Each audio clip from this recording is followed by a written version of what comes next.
The first thing is, I suppose, one needs to be clear as to what part of themselves they want to strengthen. You know, it's in the fourth way school what Gurdjieff used to call, when it comes to knowledge, you weigh 50 pounds. You're really, really good. But when it comes to this knowledge living inside your soul, being able to apply, that when someone looks at you, they smells the wisdom that lives inside you, you only have 5 pounds. There is such an imbalance. You know a lot, you just don't feel what you know. Sometimes you feel a lot, you just don't know anything, you just feel a lot. And the task is to bring these two things together. You know, one of the most interesting sights that I think, Hussein, when he got really sick and then when he passed away, he hated any human being worshipping any other human being. And it had to do because of his own experience back home. It had to do with the experience here in the Bay Area. He belonged to this organization called MTO, and he knew the teacher when he was teaching back home in Iran, and he came to America because of him, only to realize that, you know, he had died and his son had taken over, but no one told him those things. And then he first-handedly saw how the son was, that he was so ill-equipped, he was so incompetent. He just didn't know what the hell he was talking about. He was kind of like Llewellyn Vaughan Lee. And I so vividly remember the last time I saw him, I knew that I'm not going to see this man anymore. And he was sick, and he was in a lot of pain. And I bent over to just kiss, you know, his feet.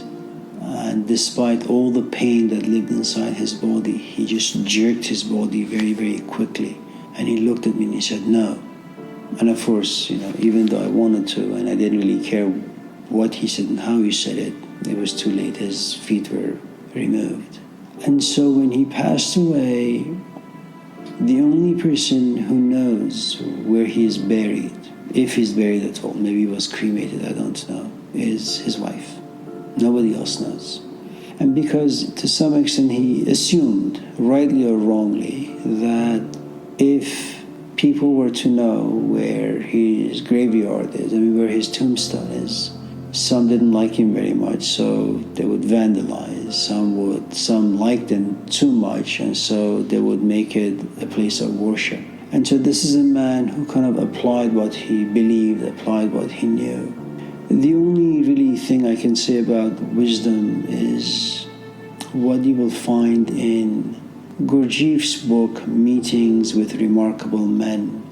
He finds himself in this monastery, and his friend tells him, stay in this monastery as long as you possibly can, so your soul and your knowledge, your essence and your being can kind of have this beautiful union, this yoga. They can mesh well, live together well.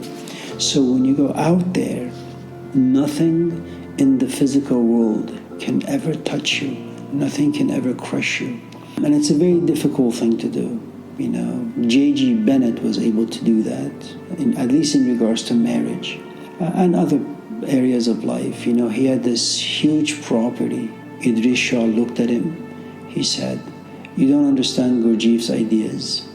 And if you do, you don't understand them completely. You don't understand them well. Your job at this institute is done. Give me your property and go. And I don't know if, you know, J.G. Bennett was strong enough to simply sacrifice and give this mansion to him for free or sold it for cheap. But Bennett understood the reason why human beings get into relationships.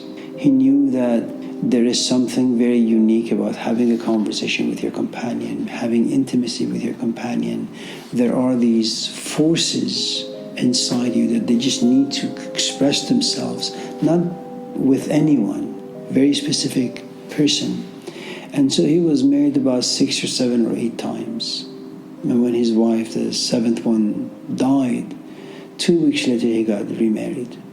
And I think the only way that you can build your strength, the only way you can have, I suppose, God go inside you and just journey through you to figure out which parts of you he or she or it wants to use, is only done through understanding. You understand something really, really, really well, and it's so difficult. It's so difficult because you have to exercise so much detachment. You have to sacrifice your own desires, your own pleasures, the way you want to think about things, the way you want to fantasize about things. And I go back to something I've always said, and I believe it wholeheartedly, which is no one can do this on their own. And you're not going to be able to find a teacher who's absolutely perfect, because there is no such thing under the sun. All teachers are going to be fallible. All teachers make mistakes. And because teachers are not exempt from life giving them new experiences, new insight, they themselves coming to different conclusions at different stages of life, where they come to realize everything that perhaps they've done was a mistake and they need to kind of reinvent themselves. But all that aside, I think you need someone to create a certain physical space and then a certain emotional, intellectual, psychological space. And you're going to be cut off from everything except your teacher. And you're going to be rewired. And he or she can only do that. No one else. Books can't do it. YouTubes can't do it. It's a very, very, very intimate relationship, and it's very rare. And there are, different teachers with different qualities and temperaments who do the same thing in a different way. I'm not quite sure if Gurdjieff would ever receive Irina Tweedy. I'm not quite sure if Bai Sahib would ever receive, J.G. Bennett. There is a poem by Abdullah Ansari. آن کس که تو را شناخت جان را چه کند فرزند و زن و خانمان را چه کند. If I journey towards wisdom, i.e. God, and if I find wisdom or God, I am extremely self-sufficient, so much so that I have no need for life, so much so that I have no need for a companion, so much so that I have no need for children. He was married and he had children, but what he was saying is, if you are self-sufficient, life will eventually break us, but it won't paralyze you, because most of you is self-sufficient. If you consider the first 600 pages of Daughter of Fire, you have a woman who just breaks down all the time. She has no strength. Bai Sahib has power over her completely, and that's about 5 years. And then you sit back and watch her YouTubes. She is a lioness. No, I take that back. She's a lion. She roars and she's powerful.